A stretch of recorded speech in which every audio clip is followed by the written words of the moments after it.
rue Camille Flammarion. 3 sites scolaires se côtoient, un collège, une école maternelle et l'école primaire Stéphane Pitard. Sa directrice se pose pas mal de questions depuis que 2 antennes relais ont été installées à une centaine de mètres. C'était en 2003 et à l'époque, les parents d'élèves s'étaient pourtant opposés au projet. Alors voilà les 2 antennes qui se trouvent à proximité de l'école.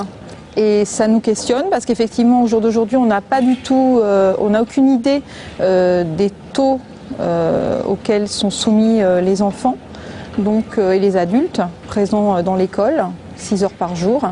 Donc on aimerait que la mairie puisse effectuer des mesures. Effectuer des mesures indépendantes auprès des antennes, c'est ce que demandent également les bambins des toits. Ce collectif s'inquiète des conséquences des ondes GSM et WiMAX émises par ces relais. Loin de demander leur disparition, ils réclament notamment la baisse du niveau d'exposition du public à 0,6 volts par mètre, car selon le rapport Bio-Initiative, les dangers seraient maintenant avérés. Il y a d'abord le fait que ça a une action sur le système immunitaire. Donc le système immunitaire qui nous permet de parer au cancer. La deuxième chose, c'est l'endommagement de l'ADN, c'est-à-dire que ça casse l'ADN et ensuite l'ADN se remet mal.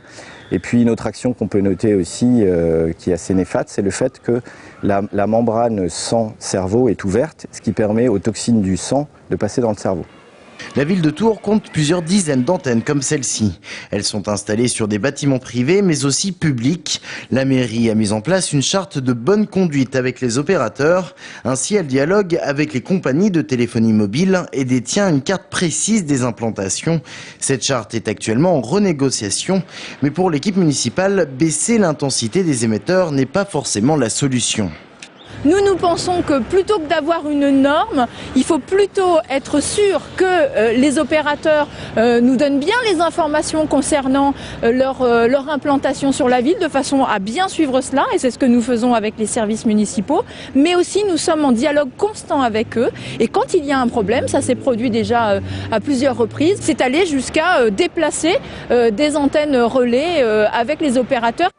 La mairie de Tours va très prochainement s'équiper d'un instrument de mesure qui lui permettra, sur demande de n'importe quel administré, d'effectuer des analyses et, le cas échéant, de réorienter les antennes, voire peut-être de les déplacer.